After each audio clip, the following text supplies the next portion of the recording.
नूह हिंसा मामले में आरोपी रहे बिट्टू बजरंगी इन दिनों नाराज हैं पुलिस की जांच से, जो कि उनके भाई की मौत की पुलिस फरीदाबाद पुलिस जांच कर रही है। बात करने के लिए हमारे साथ मौजूद हैं बिट्टू बजरंगी, क्योंकि आज इन्होंने एक प्रेस कॉन्फ्रेंस कर अपनी नाराजगी जाहिर की है। जी बजरंगी साहब, क्या किस बात को लेकर नाराजगी है? नाराजगी नहीं, मुझे विश्वास है और उम्मीद है न्याय प्रणाली पे, संविधान पे और कानून पे, और सभी को हक है अपनी बात रखने का, और वही बात मैं रख रहा हूँ। हाँ, किसी अफसर की या पुलिस कर्मी की लापरवाही है, क्या है, वो जांच का विषय है। हाई कोर्ट में मैं केस लड़ रहा हूँ, मेरे माननीय वकील साहब सब मिलके केस लड़ रहे हैं, और हाई कोर्ट ने लताड़ भी लगाई है। जो भी उस टाइम थे, क्या उन्होंने करा, पुलिस अधिकारी हाँ, कि इन्होंने कुछ पेश किया हुआ तो अपने हिसाब से जो भी उनको दिखा मिला, जो भी, तो हाई कोर्ट ने यही बोला कि ये इस हम जवाब से संतुष्ट नहीं है जो आप पेश कर रहे हो, क्योंकि हत्या तो हुई है, जो इतनी नृशंस हत्या करी है, और आप सिर्फ ये बोल रहे हो सीसीटीवी में नहीं आया है, ये वैगनआर नहीं है, ये गाड़ी नहीं है, इतने कहने से कुछ नहीं होता। हत्या हुई तो हत्या तो हत्या ही है। अब मेरे माननीय जो वकील साहब हैं, वो high court, supreme court, CBI तक, कहीं तक भी केस लड़ रहे हैं और लड़ेंगे। अच्छा, मैं रोकना चाहूंगा आपको। पहली बात जानना चाहेंगे कि किस दिन का ये वाकया है, पूरा वाकया क्या था और अब क्या स्थिति है इस मामले की? पहले दिन से लेकर अब तक वही स्थिति है कि इनको कुछ मिला नहीं है, या मिला है तो वो पता नहीं किस कारण से, क्या सोच से, जो पहले ही सरकारों में चलता आया है, कांग्रेस की सरकार में घूसखोर भ्रष्टाचार, तो वो आदत पड़ी हो शायद किसी कर्मचारी को, तो उसी कार्यशैली से उसने काम किया हो, वो सब जांच का विषय होगा। और मैंने सरकार को भी और अपने अदालत का भी सहारा लिया है। सबको मैं न्याय और गुहार लगा रहा हूँ कि दूध का दूध, पानी का पानी होना चाहिए। जो मेरे भाई की हत्या हुई है, उस मामले को दबाने की कोशिश की जा रही है 1 साल से, ये ठीक नहीं है, और मुझे पूरा विश्वास है मैं सीबीआई तक केस लड़ूंगा और मुझे न्याय मिलेगा। नहीं, सीबीआई तो एक अलग जांच एजेंसी हुई। पहली बात कि ये कौन सी दिन की घटना है और किस हालत में आपको कैसे सूचना मिली थी इस पूरे वाकये की? ये तो आपको मैं दोबारा बता दूं कि 14 दिसंबर की बात है, साल भर होने वाला है, अब 2 दिन रह गए हैं। मैं घर पे सो रहा था, रात का समय था, 11 बजे के आसपास। मेरे भाई की घर वाली जो है, वो बोली कि मैं अंदर कमरे में सो रहा था, कि भाई साहब देखना बाहर आके क्या हो गया, कि ये देखना भाई साहब क्या हो गया भैया को। उन्हें देखा बाहर आके, तो क्या क्या देखा आपने उस समय? देखा वो पूरा जला हुआ था, पूरे कपड़े जले हुए थे, और ऊपर से नीचे तक सारा पूरा, यानी कि मैंने देख लिया था कि हाँ, कपड़े सारे जले पड़े, जो बदन के कपड़े रहते हैं सारे चिपके पड़े थे। क्या क्या बताया, क्या हुआ, पूरा हादसा हुआ क्या था? उसने नाम लिया कि भैया वो जो अरमान है जूस वाला, उसके वो और उसके साथ ही जो आए थे, उन्होंने मेरे साथ ही इशारा किया है और पूरा जला रहे थे मेरे को, और जला के मुझे भाग गए, और इस तरह से फिर मैंने नाली में कूद कर वहाँ जान बचाई। और तो मैं उसको, सामने ऑटो है पड़ोस में, ऑटो में बैठा के बादशाह खान बी के हॉस्पिटल ले गया। वहाँ से फिर हॉस्पिटल चलते रहे। एफआईआर दर्ज करवाई तो क्या बाई नेम एफआईआर थी ये? हाँ, भाई ने, मेरे भाई ने खुद बयान दिए हैं। कितने लोगों के खिलाफ थी? उसमें अरमान का नाम है और अन्य है।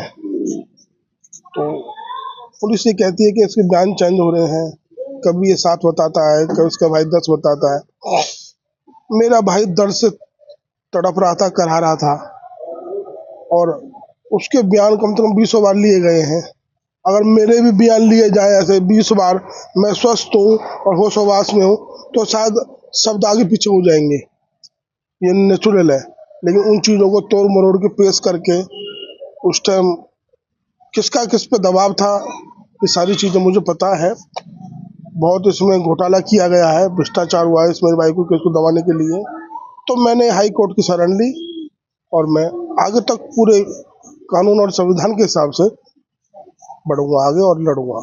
आपने कहा कई बार बयान लिए गए, कितनी बार बयान लिए गए आपके, और जो एफआईआर लिखी गई क्या उसमें क्या उन लोगों के नाम नहीं मेरे थे? सामने 10-12 बार लिए गए। डेली नाटक से बना रखा था, डेली, यानी कि एक बार ले लिए, 2 बार ले लिए, ये डेली डेली वीडियो बनानी और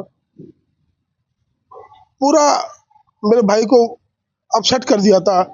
पूरी टीम की टीम आ रही है, डेली आ रही है, ये कोई तरीका नहीं है ना, एक बार ले लिया, 2 बार ले लिया ठीक है, 3 बार ले लो, डेली के डेली आके वीडियो बना के भेजना देना, ये सारी चीज़ें मुझे उस टाइम भी अपसेट किया और इन चीज़ों से मैं संतुष्ट नहीं था।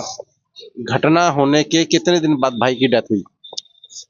मेरे भाई को 14 दिसंबर रात को हादसा हुआ और 8 जनवरी को मेरा भाई इस दुनिया से गया और 9 जनवरी को संस्कार हुआ।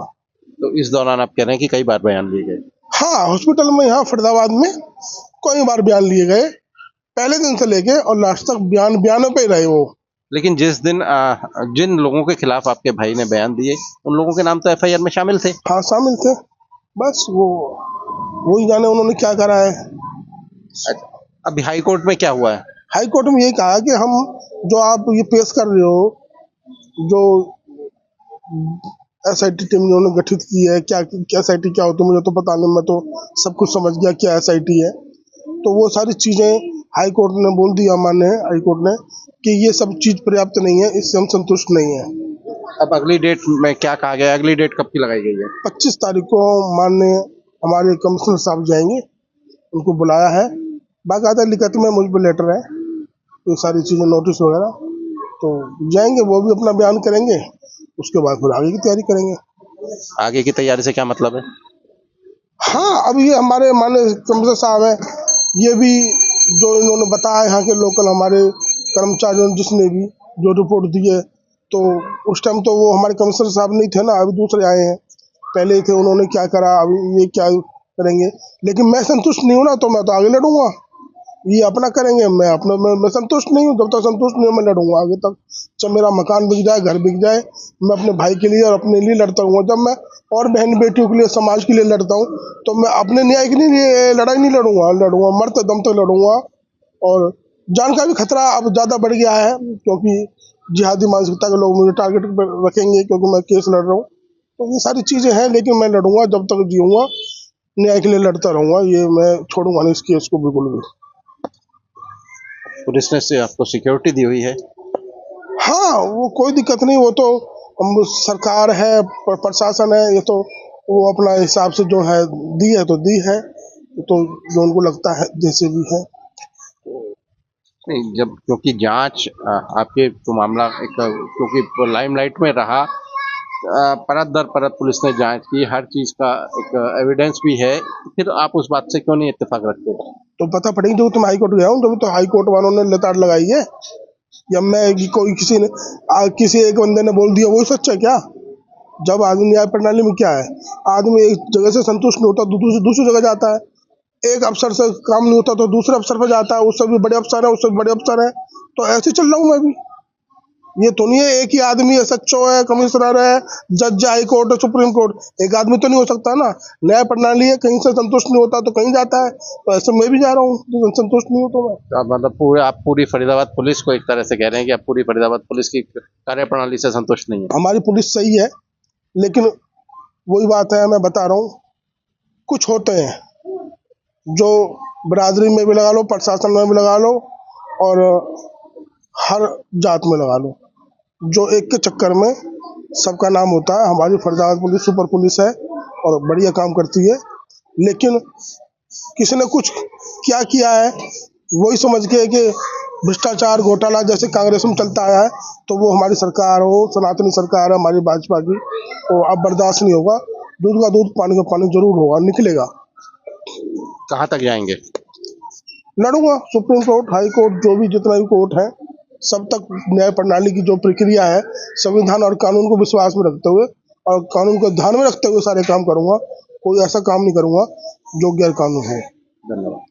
तो ये थे हमारे साथ बिट्टू बजरंगी, जो कि कह रहे हैं कि फरीदाबाद पुलिस की जांच से वो संतुष्ट नहीं है। हालांकि उन्होंने पुलिस पर भरोसा जताया, लेकिन उन्होंने कहा कि जो अधिकारी हैं वो उन्हें पूरी तरह से संतुष्ट नहीं कर पा रहे, और उनका कहना है कि ये जो उनकी लड़ाई है वो आगे तक जारी रहेगी जब तक कि उनको न्याय नहीं मिल पाता, क्योंकि अभी हाई कोर्ट में 25 तारीख को फरीदाबाद पुलिस के कमिश्नर जो हैं उनको भी बुलाया गया है। तो अब देखना होगा कि आगे ये कार्रवाई कहाँ तक पहुंचेगी। हरियाणा तक के लिए फरीदाबाद से सचिन गौड़।